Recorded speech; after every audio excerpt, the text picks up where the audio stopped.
오늘 말씀의 제목은 법과 원칙 밖에 네에 던져질 때라는 제목으로 말씀 나누기를 원합니다. 우리가 지난주에 빌닷의 말에 이제 욥이 대답하는 내용을 우리가 보았습니다. 그리고 오늘은 이제 소발이 다시금 이제 그 말을 이어서 하고 있습니다. 그런데 소발의 발언은 빌닷보다 훨씬 더 잔인합니다.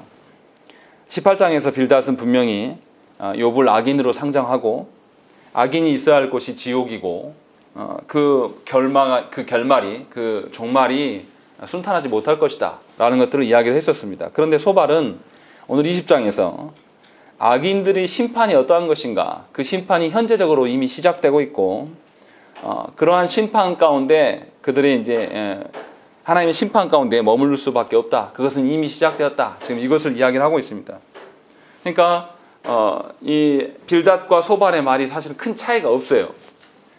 빌닷도 어떻게 했냐면 욥의 말을 물고 늘어졌습니다. 말꼬리 잡고 늘은 식으로 욥이 했던 말들을 다시 대답하는 방식으로. 근데 소발도 똑같이 그런 방식을 씁니다. 욥이 했던 말들을 다시 가져와서 이것을 다 뒤집는 방식으로 이야기를 하고 있어요. 그러니까 욥은 친구들의 말을 들으면 들을수록 괴로워요. 그리고 욥이 의로운 부당한 고난을 당하고 있다라는 것을 아무도 인정하지 않기 때문에 더 처절하게 외로울 수밖에 없습니다. 그러니까 욥에게는 어떤 당연한 원리들과 당연한 어떤 규칙들이 적용되지 않는 상황인 것이죠. 그런 상황 속에서 이제 벗어날 수 없는 것이 놓인 거예요. 왜냐하면 한 명만 그런 게 아니라 친구들 3명이 번갈아 가면서 똑같은 이야기를 계속 하고 있는 거죠. 그러니까 욥이 들으면 들을수록 견디기가 힘든 거예요. 우리도 그러지 않습니까? 나를 비난하는 말을 하지 않아도 상대방이 내가 이미 알고 있는 식상한 말을 하면 우리가 그 사람 말을 한 번 들어주기 힘들어요. 근데 지금 욥은 몇 차례 지금 계속 반복하고 있는 거죠. 이제 그럼 이렇게 물어볼 수 있습니다. 왜 하나님은 의인들에게 이러한 반복되는 고난을 주시는가? 이거 다 앞에서 말했던 빌닷의 말과 소발의 맛이 맥락이 똑같고 여기서 우리가 볼 곳이 없는데 왜 하나님은 이걸 굳이 성경으로 이렇게 기록해 놓으셨을까? 이런 의문이 들 수밖에 없어요. 이것은 우리 인생도 똑같습니다. 우리 인생에서 마땅히 해야 될 일에 대해서 하는 것에 대해서는 우리가 흥미를 느끼고 보람을 느낍니다. 그런데 내가 그 전에 일을 해놨는데 온갖 트집을 잡으면서 일을 다시 하라고 시켜요. 그럼 어떻습니까? 정당한 트집에 대해서는 우리가 인정을 하지만 내가 볼 때는 이거 불필요한 일인 것 같은데 똑같은 일을 시키면 화가 납니다. 화가 나고 아니 내가 왜 이렇게 쓸데없는 일들을 하게 되는가, 내가 지금 이거 할 때가 아닌데 왜 일을 시키는가, 이것에 대해서 우리가 분노하게 되는 것이죠. 그것에 대한 답이 사실 오늘 말씀에 있습니다. 왜 하나님은 똑같은 일들을 다시 반복해 하시는가, 왜 하나님은 그러한 속에서 우리를 내버려 두시는가, 이것에 대한 답이 오늘 말씀에서 우리가 찾아야 될 내용입니다. 그럼 먼저 이제 그 내용을 짧게 요약해서 우리 한번 보시죠. 소발이 처음에 뭐라 그러냐면 2절에 내 초조한 마음이 나로 하여금 대답하게 한다 라고 하는 것이죠. 왜 초조하게 되냐면 3절에 내가 나를 부끄럽게 하는 책망을 들었기 때문에 내 슬기로운 말이 네의 그 악한 말을 듣고 참을 수가 없게 되고 나의 슬기로운 말로 인하여서 정의가 살아야 된다, 이런 식으로 이제 말하고 있는 것이죠. 그러니까 아예 욥의 말하는 것에 대해서 이 친구가 조금 마음을 기울이고 어떤 뉘앙스로 말하고 있고 어떤 근거를 가지고 이야기하고 있는 게 전혀 듣지 않는 거예요. 그냥 자기는 의인이고 너는 악인이야 이렇게 상정해놓고 이 말을 하면 바로바로 대꾸하는 그 마음이 급하다는 것이죠. 그러면서 이제 무슨 이야기 하냐면 쭉 이야기하냐면 4절에 보면 예로부터 사람이 이 세상이 생긴 때로부터 악인이 이긴다는 자랑도 잠시요 경건하지 못한 자의 즐거움도 잠깐이다 라고 이야기하면서 악인이 지금 굉장히 강건한 것처럼 서 있지만 그것은 잠깐이고 갑작스럽게 망해버리고 존재하지 않게 될 것이다 라고 이야기를 하는 것이죠. 그리고 5절 6절에 뭐라고 합니까? 6절에 그 존귀함이 하늘에 닿고 그 머리가 구름에 미칠지라도, 이렇게 하고 있는 것이죠. 이게 지금 누구 이야기하고 있냐면 악인이 그렇게 하는 거예요. 현재적으로 악인이 굉장히 존귀한 것처럼 보이고 사람들한테 존경을 받고 머리가 구름에 닿았다. 이건 뭡니까? 뭔가 자신의 이름을 드러내기 위해서 뭔가를 높이 쌓은 거죠. 이 말씀을 보면서 생각나는 것이 뭡니까? 아담이 하나님께서 주신 자리에 있지 아니하고 하나님의 그 높은 자리를 찬탈하고 싶어서 선악과를 먹었습니다. 그 죄를 이야기하는 것이고, 또 바벨탑을 쌓을 때 어떻습니까? 바벨탑을 쌓을 때 목적이 뭐예요? 우리가 흩어짐을 면하기 위해서 우리가 성을 쌓고 거기에 우리의 이름을 내자.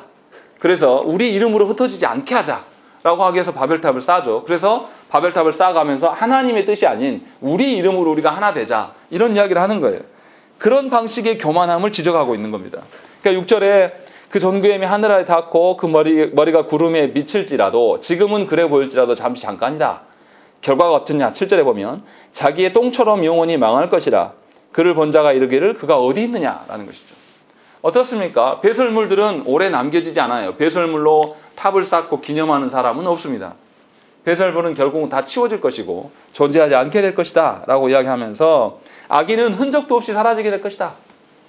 네가 지금 네가 네 스스로 의롭다고 말하는 것, 네가 스스로 하나님 앞에 무죄하다라고 말하면서 네가 회개하지 않는 것은 바벨탑을 쌓는 인간의 그 죄성과 같은 존재다라고 이야기하면서 아주 정죄하고 있는 겁니다. 그리고 소발이 무서운 점은 또 뭐냐면 욥만 이야기하지 않아요. 10절에 보면 뭐라고 되어 있습니까? 그의 아들들은 가난한 자에게 은혜를 구하겠고 그도 얻은 재물을 자기 손으로 도로 줄 것이며 라고 이야기합니다. 아들까지 건드리고 있는 거예요.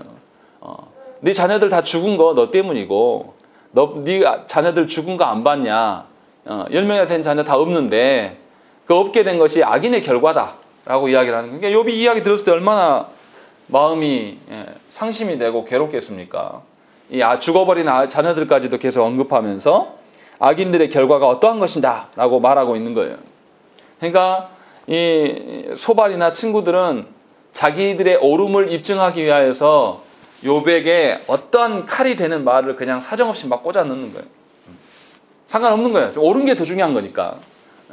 교회 안에도 이런 분들이 굉장히 많습니다. 특히 개혁주의를 좀 안다는 사람들은 이 부분에 대해서 굉장히 많이 이런 태도들을 갖고 있습니다. 자기가 아는 알량한 몇 가지 말씀의 규칙으로 사람들을 다 쑤시고 해부해버립니다. 그런데 그 몇 가지 아는 우리가 신학적인 규칙들로 우리의 인생이 설명이 되고 하나님의 일하심이 다 설명이 되느냐? 그렇지 않다라는 거예요. 그런데 지금 소발이 그걸 모르고 계속 주장을 합니다. 그리고 12절부터 19절까지 악인의 삶의 태도로 이야기해요. 뭐라 그러냐면 12절에 그는 비록 악을 달게 여겨 혀 밑에 감추며 아껴서 버리지 아니하고 입천장에 물고 있을지라도 라는 것이죠. 악인이 악을 버리라고 이야기하는데 악이 지금 당장 달콤하니까 그것을 입에다가 감추어요. 사람들한테는 안 보이게 감추고 품고 있어요. 근데 그것을 멈추는 게 아니라 그 악이 네 몸 온 전체를 썩게 하고 독이 퍼지게 될 것이다. 그런 이야기를 해요. 그러면서 결국에는 13절에 그의 음식이 창자 속에서 변화해 뱃속에서 독사의 쓸개가 되고 15절에 하나님이 그의 배에서 도로 나오게 하실 것이다 라고 하는 거죠. 그러니까 네가 과거의 명성과 재물을 다시 상상하면서 네가 죄가 없다고 의롭다고 라고 이야기하는 것은 사실 악한 행동이고 회개하지 않는 행동이야. 지금 이것을 계속 이야기를 하고 있는 거죠. 그러니까 악인들이 수단과 방법을 가리지 않고 재물을 쌓아내는 것, 현재적으로 부자가 되고 어떠한 것들, 이러한 것은 하나님이 다 물리쳐서 없게 하실 것이다. 너는 지금 그런 상황인 거야 라고 이렇게 지금 이야기를 하고 있는 겁니다. 그리고 20절부터는 무슨 이야기 합니까? 악인이 평안하다라고 또 기뻐하다라고 생각했던 것이 오래가지 못할 것이다 라고 이야기를 하는 거예요. 여기서도 하나님에 대한 언급들이 나옵니다. 23절에 그가 배를 불리려 할 때에 하나님이 맹렬한 진노를 내리시리니 음식을 먹을 때에 그의 위에 비같이 쏟으시리라. 하나도 먹지 못하고 다 땅바닥에 흘려버리게 될 거다. 이것을 누가 하시냐? 하나님이 하신다 라고 하면서 하나님의 심판 앞에서 악인은 어떠한 것도 취할 수 없고 어떤 것도 소망할 수 없게 될 것이다 라고 이야기를 하고 있어요. 결정적인 것은 뭐냐면 앞에서 19장에서 뭐였습니까? 욥이 자기가 죽어서라도 자기의 의로움을 하나님이 입증해 주십시오라고 하면서 중보자를 구했어요.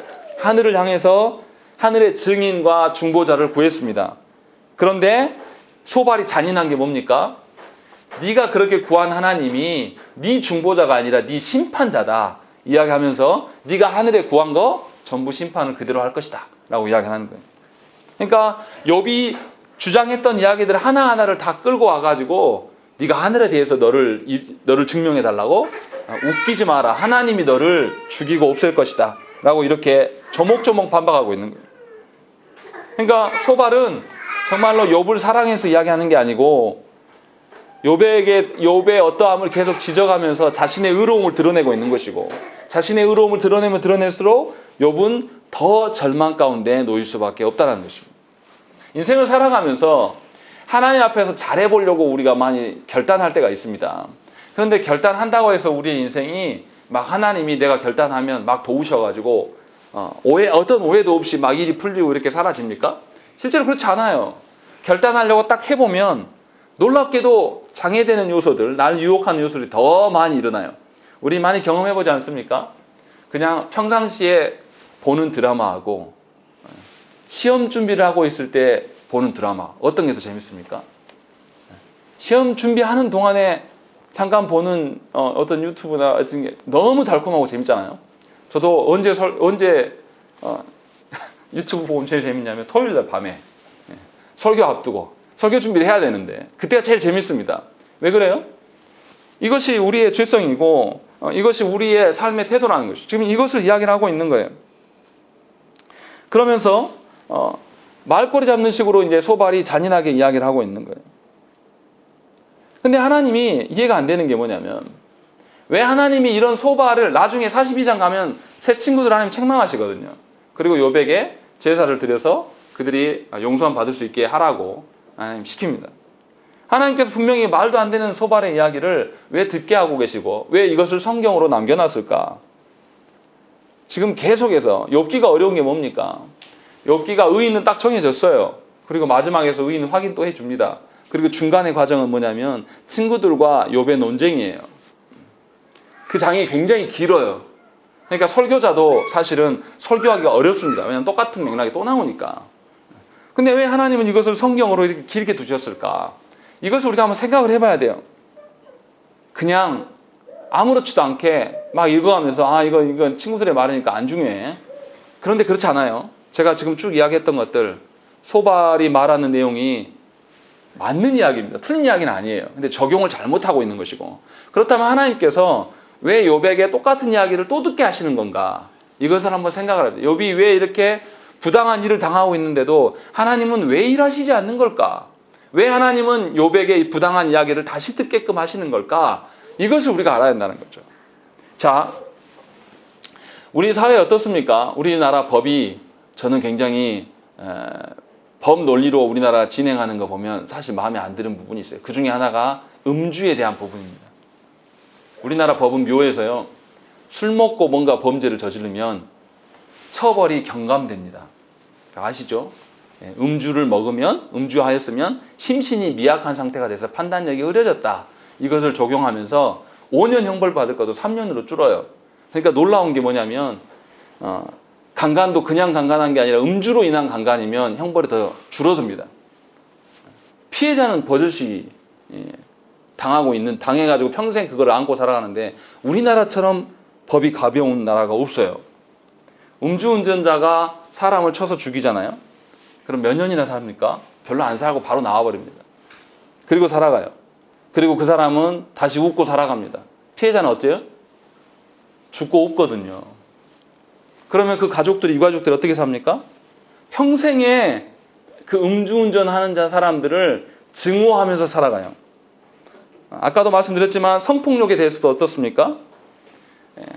예전에 조두순 사건, 그 사람이 초등학생 여자아이에게 몹쓸 짓을 해가지고 여자아이가 평생에 그 기계를 달고 살아야 되잖아요. 내장이랑이 다 손상돼가지고 평생에 이 변을 다 받아내야 되고 그 아이 그렇게 살아가는데 아이가 죽기도 전에 다 살 날도 아는데 그 사람이 출소해요. 출소해서 다시 그 사람 앞에 나타난단 말이에요. 그러면 이 당한 피해자들의 두려움이 얼마나 크겠습니까? 근데 우리 사회가 이것을 보장하지 않습니다. 무슨 말이냐면 우리들을 기만했던 사람들을 우리가 다시 마주하고 살아야 돼요. 이것이 우리의 인생이고 우리의 현실입니다. 그럴 때마다 우리가 어떤 마음이 듭니까? 어떻게 이게 나라냐? 어떻게 이럴 수 있냐? 나에게 피해를 가했던 그 사람이 버젓이 내 앞에서 행복하게 살아가는 모습들을 봐야 돼요. 나라에 대한 실망과 법의 제도에 대한 실망들이 굉장히 큽니다. 그런데 그것에서 끝나지 않아요. 하나님에 대한 의구심이 드는 거죠. 왜 하나님은 가만히 보고만 계실까? 왜 저렇게 악한 일들로 인해서 피해자를 당했는데 왜 악인들을 가만히 내버려 두실까? 그리고 왜 선한 피해자들이 악인들과 함께 얼굴을 맞대게 살게 하실까? 이것에 대한 의문들이 우리가 평생에 계속 생겨나는 거죠. 그래서 우리가 어떻습니까? 독일을 보면서 부러워하는 게 뭐예요? 독일은 나치의 잔당들, 나치에 순응했던 사람들 지금도 추적해서 찾고 있습니다. 그래가지고 최근에 발견된 어떤 할아버지도 나치에 순응한 것이 발견되니까 다 늙은 90 먹은 할아버지 재판대 세워가지고 감옥에 넣어버려요. 지금도. 그러니까 엄청난 거죠. 와, 어떻게 저럴 수 있지? 정의가 세워지는 나라네. 최근에 어떻습니까? 노태우 대통령 아들 전재국 씨가 아니라 제가 성함 까먹었어요. 근데 그분이 5.18 와가지고 어떻게 했습니까? 참배했어요. 그리고 광주 시민들에게, 피해자분들에게 자기가 앞으로도 100번이고 1000번이고 나는 죽을 때까지 계속 아버지를 대신해서 회개하겠다, 사과드리겠다, 그런 일들이 일어났어요. 그러니까 저도 그분이 인터뷰하는 영상을 한 20분 정도 봤는데 너무나 이렇게 감사하고 한 사람의 회개가 이렇게 놀라운 것들을 드러나는구나 라는 걸 보게 돼요. 이런 나라들을 꿈꾸고 이렇게 돼야 될 것들을 우리가 생각을 합니다. 그런데 놀라운 것은 우리 현실은 그렇지 않아요. 우리 현실에서는 멀리 사회에 이야기할 게 없어요. 교계 안에서만 이야기를 해도 하나님의 이름으로 자기 권세를 누리고 하나님의 이름으로 교우들을 짓밟는 인간들이 버젓이 다 교계에 힘 있는 자로 남아 있습니다. 그리고 그 사람들이 돈과 권력과 힘으로 교계를 주름잡고 휘저어버려요. 그래도 하나님이 그들을 처벌하지 않으시는 것이 또 그러한 그 악인들과 같은 그런 사람들을 우리가 눈으로 보고 살아야 돼요. 오늘도 정광훈 목사가 또 뉴스에 나와가지고 정말 꼴도 보기 싫은데 그것도 포털 사이트에 메인으로 뜨는 것을 보면서 정말 화가 났습니다. 우리는 이런 인생을 산다라는 것이죠. 그러니까 어려운 거예요. 왜 하나님의 공의는 실현되지 않을 것일까? 이것에 대한 고민이 생길 수밖에 없는 거예요. 우리는 예수를 믿으면서 또 정의를 이야기하면서 무슨 이야기를 생각합니까? 정의대로 하나님이 정해주신 원칙과 법칙대로 되어질 것이다 라고 기대하면서 예수를 믿어요.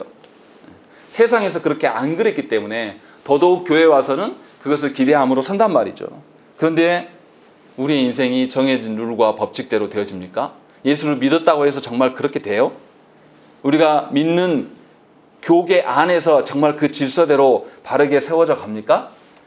그렇지 않는다라는 것이죠. 우리가 알고 믿었던 지금 이 새 친구들이 말하는 인과응보의 법칙, 룰이 정말로 맨날 그렇게 통용이 되냐 이 말이에요. 그렇지 않는다라는 거예요. 우리가 믿었던 원칙과 법이 우리를 악인들로부터 보호해주지 않습니다. 결국에는 우리는 원수랑 얼굴을 마주하면서 살아야 돼요. 나를 정죄하고 나를 죽어버리라고 벼랑 끝까지 몰아쳤던 그런 사람들이 버젓이 잘 살아가고 있고 그것을 지켜보면서 인생을 살아가야 되는 것이 우리의 현실입니다. 우리가 생각할 때 정말 정의롭지 못한 일들, 악한 일들이 나를 둘러싸서 계속 진행되어져 가고 있어요. 그때마다 우리가 괴로워하고 의문스러워한다는 것이죠. 왜 하나님이 침묵하고 계실까? 이렇게 생각한다는 거죠. 그런데 여기서 우리가 하나 생각을 해봐야 돼요. 과연 그게 하나님의 침묵이실까요? 그게 과연 하나님의 침묵으로만 끝나는 것일까요? 왜 하나님은 계속 침묵하실까요? 하나님의 침묵이 아니라 그것이 하나님의 명령이라면 여러분들 어떻게 하시겠습니까? 여러분들을 짓밟은 그 원수와 얼굴을 마주하고 여러분들이 생각하는 정의와 공의가 실현되는 그런 삶이 아니라 정의와 공의에서 완전 벗어난 그런 현장에 여러분들을 떨어뜨려요. 하나님 일부러 떨어뜨려 놓고 거기에 살아라 라고 명령하신다면 여러분들 어떻게 반응하시겠습니까? 그게 하나님 명령이라면요.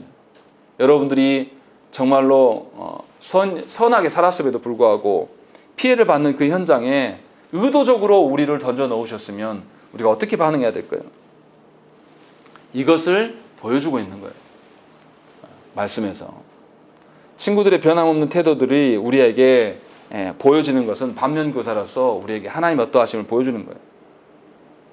하나님께서 분명히 의도하신 바가 있으셔서 우리를 법과 질서에서 벗어난 그 현장, 어떠한 원리도 믿을 수 없는, 어떠한 규칙도 믿을 수 없는 그 현장에 우리를 세워두신다는 것이죠.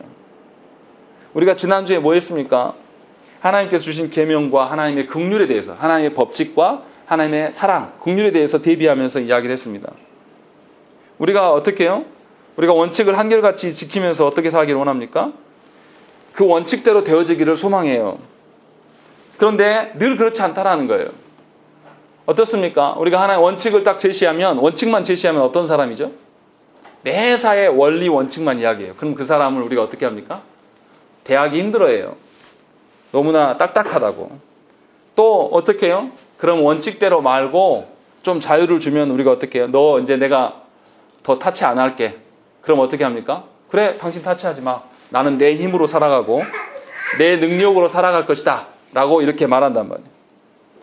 그러니까 원리 원칙대로만 적용하면 사랑이 없다 그러고, 원리 원칙을 적용하지 않고 융통성을 가하면 거기에서 우리가 정의대로 사는 것이 아니라 더 많은 융통성을 발휘하면서 자기 이익에 따라서 우리의 마음을 바꿔버린다는 거예요. 특히 하나님에 대해서는 더더욱 그렇습니다. 하나님의 주권과 인간의 자유의지에 대해서 이야기를 할 때 우리가 어떻게 합니까? 우리의 필요에 따라서 하나님의 주권을 주물럭거려요. 우리의 필요에 따라서 어쩔 때는 하나님의 권세를 말하고 또 어쩔 때는 사람의 자유를 말한다는 것이죠.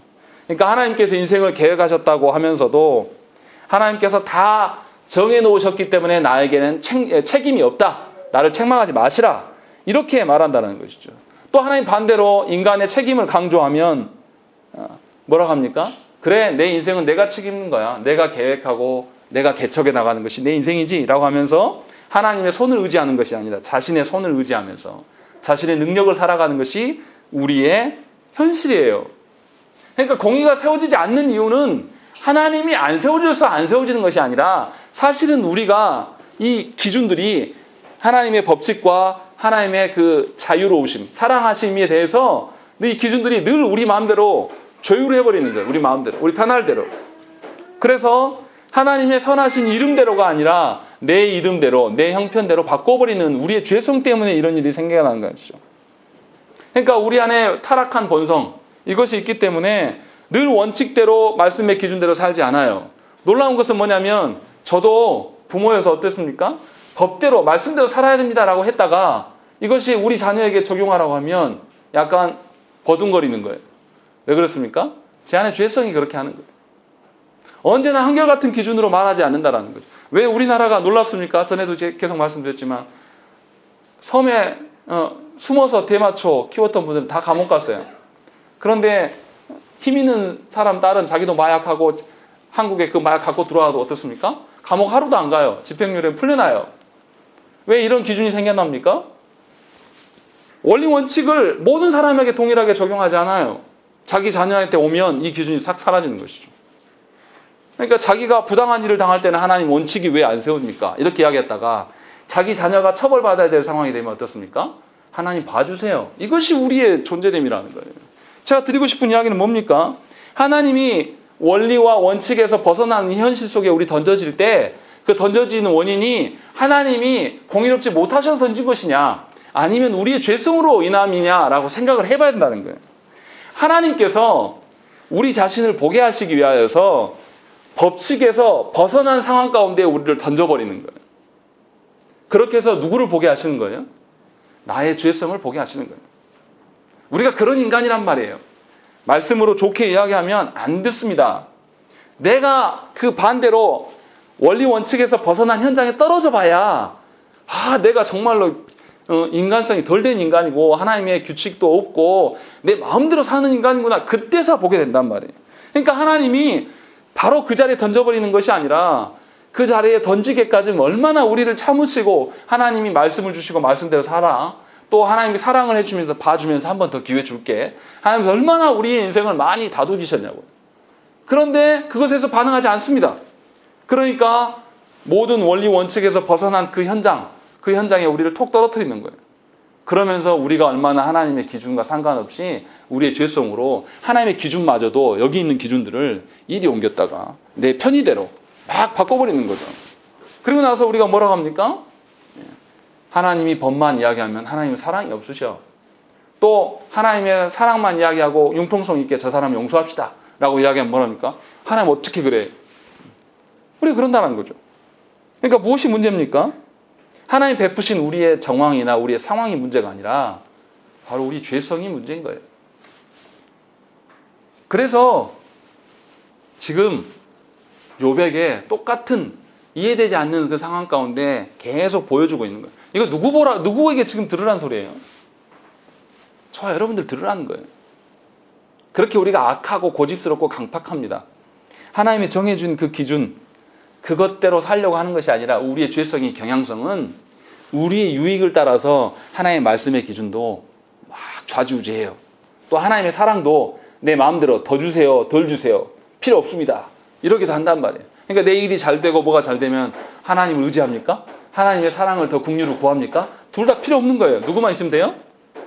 자기 자신만 있으면 돼요. 자기 능력이나 어떠한 것만. 그러니까 예수를 누가 믿어요?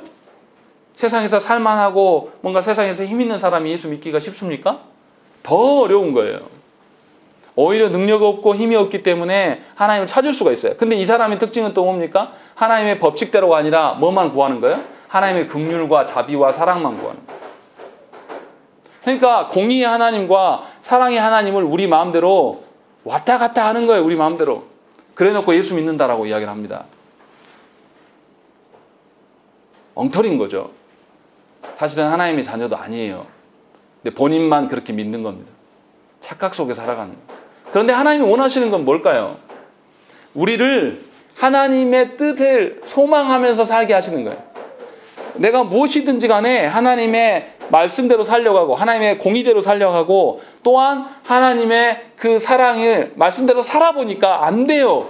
안 되는데 나를 죽이지 않으시고 살려두신 하나님을 보니까 하나님의 사랑이 엄청났다는 걸 깨달은 거예요. 이거 두 가지가 다 우리 신자에게 있어야 되는 거예요. 하나님 이런 신자 되기를 원하신다는 거예요. 우리가 이것을 경험하게 되면 어떻겠습니까? 우리가 어떠한 상황에 놓여도 하나님 우리를 죽이신다, 죽이시지 않는다? 결코 죽이시지 않는다. 도리어 우리를 하나님의 합당한 자녀 되기 위해서 변화시키기 위해서 그 현장에 우리를 두셨다라는 것을 깨닫게 하신단 말이에요. 첫 번째는 그거예요. 그래서 원리 원칙과 법과 질서대로 되어지지 않는 그런 우리의 인생의 현장 가운데 우리를 톡 던져놓으신 거예요. 그러면 저와 여러분들이 뭘 봐야 됩니까? 우리의 죄성을 봐야 됩니다. 하나님의 수없이 기준을 주셨을 때 안 했어요. 제가 대학 4학년 때 하나님 부르셨어요. 신학교 가라고. 심지어 안 믿는 심리학 교수가 저를 따로 불러서 신학하는 게 좋겠다.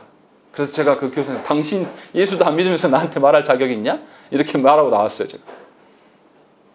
그렇게 부르셨는데 안 된 거죠. 나중에 한참 후에 갔어요. 정말 후회가 많이 됐습니다. 그때 하나님의 말씀에 순종했으면 내가 많이 달라졌겠구나 라는 것들. 그렇게 해보니까 깨달은 거야. 인간이 정말 고집스럽구나. 얼마나 교만하고 얼마나 하나님 앞에 고개를 빳빳이 드는 인간인가. 이것을 제가 그거를 통해서 경험한 거예요. 그래서 알게 되는 거죠. 그렇지 않으면 안 봐요. 하나님 보라고 할 때. 말씀에 어떠하면서 보라고 해서 보지 않는다는 것이죠. 그렇게 깨닫게 하시기 위해서 원칙이 통하지 않는 상황 가운데 우리를 던져놓으신 거예요. 그리고 또 다른 측면은 뭐냐면 이 세 친구들이 똑같은 공격을 무죄한 욥에게 계속 하고 있어요. 당하지 않아도 될 고통을 욥이 당하고 있습니다. 당하지 않아도 당할 고통을 누가 당하셨습니까? 예수 그리스도께서 당하신 거예요. 근데 예수님의 고난 당하심을 우리가 어떻게 합니까? 몰라요, 우리. 여러분들이 예수님의 그 고난 당하심의 그 깊이와 어떠함을 얼만큼 체득합니까? 욥기를 차분히 읽어가면요, 어떤 생각이 듭니까? 왜 이 친구란 놈들은 왜 처음부터 끝까지 계속 욥을 공격하지? 왜 똑같은 논리를 하나도 변하지 않습니다. 태도들이나 말꼬리 잡고 늘어나는 것 무죄한데 욥에 대해서 아주 욥이 심지어 하나님께 대해서 호소한 것도 뭐라고 하냐면 네가 그 믿는 하나님이 너를 심판한 거라니까? 라고 이야기합니다. 예수님께서 십자가에 달리실 때 누가 예수님을 정죄했습니까? 말씀을 잘 아는 인간들, 종교 지도자, 이 사람들이 예수님을 정죄했어요. 뭘로요? 말씀으로 정죄했어요. 지금 똑같은 거예요. 지금 그것을 보여주고 있는 거예요. 소발의 말이 네가 하나님께 간구했던 그 하나님이 구원자 하나님이고 너의 중보자 하나님이 아니라 너를 심판하시는 하나님이다. 어디 네가 뭔데 하나님의 이름을 이야기를 하냐? 욥이 얼마나 속이 타들어가겠습니까? 욥의 이 심정적인 것들을 경험하게 되면 예수께서 정말 부당하게 당하셨구나. 예수님이 철저하게 혼자 되셨어요. 예수님 십자가 사건에서 예수님의 심정을 이해한 사람이 누가 있습니까? 같이 먹고 자고 했던 제자들까지도 싹 떠나고 없어요. 예수님 부활하실 때도 예수님 그렇게 부활하신다고 말씀하셨고 부활하실 때 내가 갈릴리에 가 있겠다라고 말했으나 그것을 기억하는 인간이 하나도 없습니다. 뭐 막달라 마리아나 여인들이 뭐 찾아갔다고요? 예수님 부활에 대해서 알고 찾아간 게 아니에요.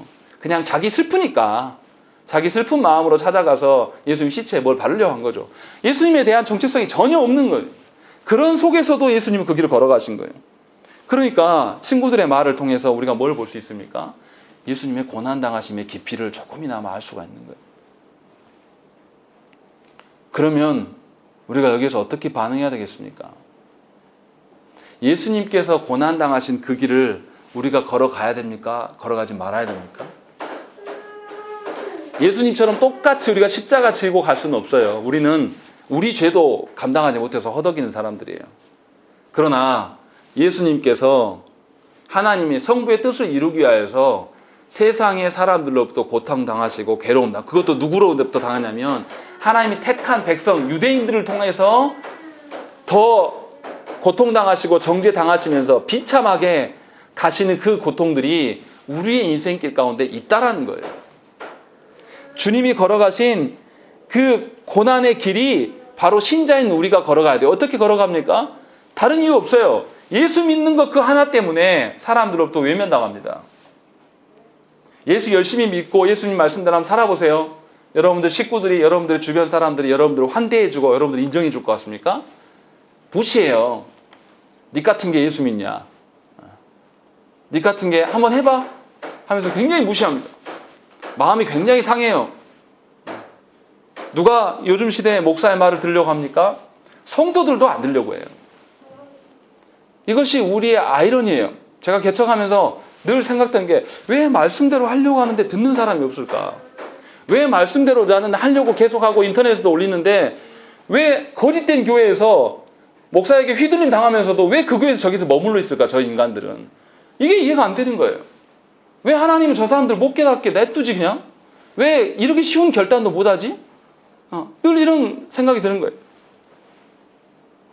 우리의 죄성이 그렇게 가로막고 있는 거예요. 우리가 그리스도께서 걸어가신 그 고난의 길을 걸어가면서 오늘 말씀을 욥기서를 조금만 더 깊이 읽는다면 주님께서 걸어가신 십자가의 길을 우리도 가야 된다라는 것을 알게 돼요. 그럼 이해할 수 없는 핍박이 우리에게 정말 부당한 핍박들이 다가오면 그 핍박하는 그 사람들 가지고 네가 나한테 감히 핍박을 했어? 이 사탄, 이 원수 이렇게 말하지 않는단 말이에요. 거기에서 그리스도께서 당하신 고난의 의미를 깨닫고 묵묵히 하나님 앞에서 주님께서 그러하셨던 것처럼 삼위 하나님의 어떠하심을 드러내려고 그 앞에서 순종하는 모습으로 나아가는 거예요. 이것이 기독교의 본질이란 말이에요. 그런데 우리가 사는 현존하는 교회의 모습은 어떠냐면 조그만 교회에 위해를 가하면 질병이 터지니까 예배 모이는 거 좀 자제해라. 그러면 뭐라고 합니까? 정부가 우리를 핍박한다. 우리가 그렇게 열심히 예배 드렸습니까? 우리가 그렇게 예배를 위하여 산 자들입니까? 한국교회가 언제 그랬습니까? 자기들 복 받으려고 예배 드렸지. 정말로 하나님의 이름 때문에 살아오지 않았어요. 그런데 이제 그 알량한 코로나 하나 때문에 모든 목사들이 난립니다. 이제 코로나 때문에 기독교가 힘들어졌다. 하나님의 복음과 하나님의 살아계심이 그렇게 약하고 힘없는 존재입니까?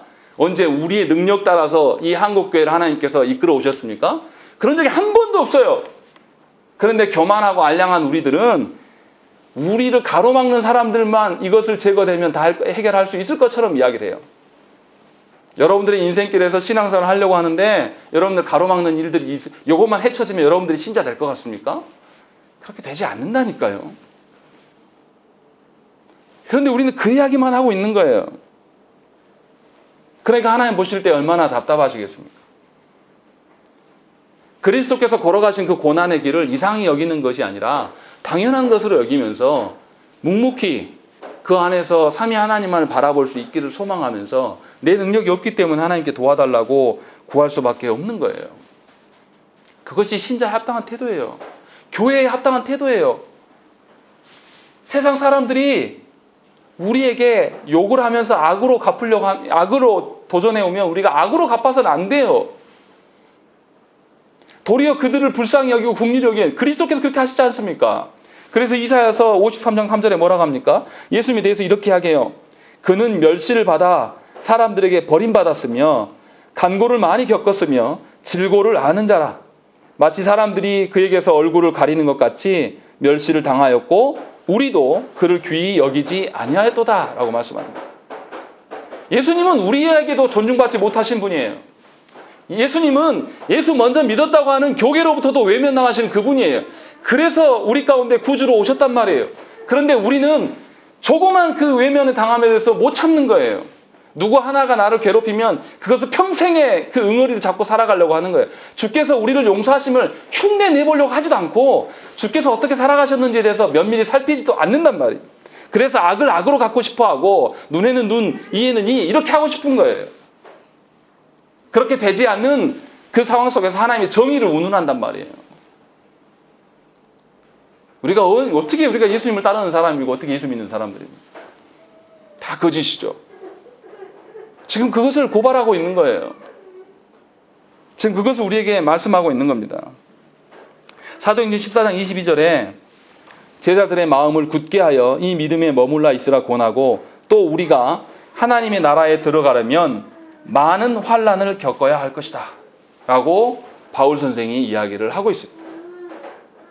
신자에게 고난은 너무나 합당한 것이고 그 고난은 부당한 고난일 수밖에 없는 것이고 예수 그리스도의 이름 때문에 당하는 고난에 앞에서 우리가 더욱더 하나님을 의존하며 걸어갈 수 있게 하기 위해서 하나님께서 우리에게 고난을 주신다는 거예요. 그러니까 신자가 고난의 길을 걸어가는 것은 당연한 것이고 당연한 것으로 여기고 그 고난에서 회피하기보다는 더욱더 주님 앞에 순응할 수 있기를 구해야 된다는 것입니다. 그러니까 신자에게 소망은 이 땅이 아니에요. 하나님 나라를 소망으로 둘 수밖에 없는 것이고 무고한 고난 속에서 걸어가는 것이 나 홀로만 있어지는 것이 아니라 욥도 그런 고난 속에서 있는 것이고 욥이 지금 정말 친한 친구들한테 이 일들을 당하고 있는 거예요. 얼마나 부끄럽고 괴롭겠습니까? 제 3자들이 봤을 때는 저것들은 친구들도 아니야. 욥 저 사람은 정말 강팍하네. 회개도 안 하네. 이렇게 정죄의 소리 들었을 거 아니에요. 주변에서. 계속 듣고 있을 거 아닙니까? 그러니까 욥이 당하는 고난은 가중치가 어마어마한 거예요. 그냥 잃어버리고 상실된 것만이 아니란 말이에요. 우리도 그런 인생을 살아갈 것이라고 주님이 말씀하고 있는 거예요. 그러니까 우리가 알아야 돼요. 하나님께 주신 말씀으로 인하여서 잠시 잠깐 기쁨이 생기고 잠시 잠깐 소망이 생겼어요. 그런데 그 잠깐에 생긴 기쁨과 소망이 여러분들 안에 너무 손쉽게 사라지면 우리는 문제 있는 신자예요. 상황이 바뀌어도 변함없이 하나님이 주시는 안식과 기쁨으로 걸어가야 돼요. 그리스도의 발자취를 따라가는 것을 보면서 내가 대견스럽고 내가 원래 이런 인간이 아닌데 내가 원래 이거 못 참는데 이 정도면 그런데 그리스도께서 그렇게 하셨기 때문에 똑같은 방식으로 걸어가기를 원하면서 거기서 인내하는 거예요. 왜냐하면 그리스도께서 그렇게 하셨기 때문에 성령 하나님께서 나에게 힘 주실 거다 믿기 때문에 내가 그렇게 반응하지 않는 거예요. 그렇게 살아가면 자신이 혼자 되어 있지 않다는 것을 알게 되는 거예요. 그래서 하나님의 붙들려 살아가는 방식을 소망한다. 근데 우리가 원하는 하나님의 일하심은 어떤 겁니까? 내 욕망 채워주고 내 뜻대로 되어지는 것. 이것이 하나님의 일하심이라고 이야기를 해버려요. 많은 그리스도인들이 교회에서 그것이 또 기도 제목이 되어서 기도를 하고 있어요. 그러니 고난당하는 그리스도인이 어디 있습니까? 조금만 고난당하면 하나님 던져버리는 거죠. 참 하나님 앞에서 신자되고 자신의 죄성으로 벌어지는 것에 대해서 하나도 인정하지 않는 것이 우리의 본성입니다. 이것은 하나님의 잘못이 아니에요. 하나님의 은혜가 부족해서도 아니에요. 우리가 하나님 앞에 온전히 서지 못하기 때문이고 하나님 앞에 떠나려고 하는 그런 우리들의 악한 본성이에요. 말씀을 한 군데 찾아보시고 말씀 마치겠습니다. 로마서 12장 말씀 보시죠. 사랑에는 거짓이 없나니 악을 미워하고 선에 속하라. 형제를 사랑하여 서로 우애하고 존경하기를 서로 먼저 하며 부지런하여 게으르지 말고 열심을 품고 주를 섬기라. 소망 중에 즐거워하며 환난 중에 참으며 기도에 항상 있으며 성도들의 쓸 것을 공급하며 손 대접하기를 힘쓰라. 너희를 박해하는 자를 축복하라. 축복하고 울지 말라. 즐거워하는 자들과 함께 즐거워하고 우는 자들과 함께 울라. 서로 마음을 같이 하며 그때 마음을 주지 말고 오히려 낮은 데 처하며 스스로 지혜 있는 채 하지 말라. 아무에게도 악을 악으로 갚지 말고 모든 사람 앞에서 선한 일을 도모하라. 하실 것은 너희로서는 모든 사람과 더불어 화목하라. 내 사랑하는 자들아, 너희가 친히 원수를 갚지 말고 하나님의 진노하심에 맡기라. 기록되수되 원수 갚는 것이 내게 있으니 내가 갚으리라고 주께서 말씀하시니라. 내 원수가 즐거든 먹이고 목마르거든 마시게 하라. 그리하고 내가 술을 그 머리에 쌓아두리라. 함께 읽습니다. 악에게 지지 말고 선으로 악을 이기라. 주님이 이렇게 말씀하고 계신 거예요. 우리에게 어떻게 합니까? 10절에 형제를 사랑하여 서로 우애하고 존경하기를 서로 먼저 하라라는 거예요. 기브 앤 테이크 하지 말고 저 사람이 나에게 베풀어서 내가 하는 것이 아니라 네가 먼저 선을 베풀어라 라고 이야기를 하고 있는 것이고, 14절에 너희를 박해하는 자를 축복하라는 거예요. 그리고 너희를 괴롭게 하는 자에게 먹이고 입히라는 거죠. 그리고 원수를 심판하고 정죄하고 진노하는 일을 누가 하라고요? 하나님께 맡기라고요. 우리한테 맡겨주신 적이 한 번도 없다라는 것입니다. 그런데 우리는 어떻게 살아갑니까? 그 상대방이 나에게 어떻게 반응하느냐에 따라서 내가 화가 더 나기도 하고 덜 나기도 하는 거예요. 하나님 앞에서 살아가는 것이 절대 아니에요. 상대방의 반응 보고서 하는 것은 기브 앤 테이크예요. 자식들에게도 그러지 않습니까? 우리가 자식들을 사랑한다고요? 사랑하지 않습니다. 내가 견딜만 할 수 있는 그 영역까지만 봐주는 거예요. 거기서 넘어서면 자식도 필요 없어요. 내가 더 중요하니까. 이것이 세상에서 말하는 인간적인 자식 사랑이에요. 그러면서 자녀들에게 효를 바라는 거죠. 그러나 하나님께서 말씀하시는 사랑은 그런 게 아닙니다. 하나님께서 분명히 다 보응하시고 갚으시다고 약속하셨고, 그렇기 때문에 원수들에게도 하나님의 사랑으로 대하라는 거예요. 그래서 21절에 뭐라고 합니까? 악에게 지지 말고 선으로 악을 이기라고 말씀하시는 거예요. 상대방이 너에게 욕하고 너를 정죄하고 너를 벼랑 끝으로 밀어넣어서 발로 차버려도 똑같이 하려고 하지 말라는 거예요. 우리는 많이 하면 뭐라고 합니까? 나를 괴롭게 한 사람들을 해코지는 안 해요. 그래 놓고 돌아와서 내가 저 사람한테 얼마나 당한 줄 알아? 이 이야기를 계속 합니다. 용서한 겁니까? 안 한 겁니까? 용서는 무슨 용서예요? 마음으로 이미 12번 더 죽였는데. 그것이 형제 사랑함이 아니에요. 우리를 그러한 이해할 수 없는 현장 가운데 던져놓으신 그 하나님 앞에서 우리의 죄성을 보고 우리를 던져놓게 하는데 일조했던 그 사람들에게 더 큰 문제를 우리가 짐지우려고 하는 거예요. 근데 그게 아니에요. 우리의 죄악으로 인해서 예수님께서 죽으셨단 말이에요. 우리에게조차도 외면당하시면서 죽으셨단 말이에요. 그 주님 앞에 나의 죄를 보는 사람들은 어떻게 하겠습니까? 친히 원수를 갚지 하려고 하지 않을 거예요.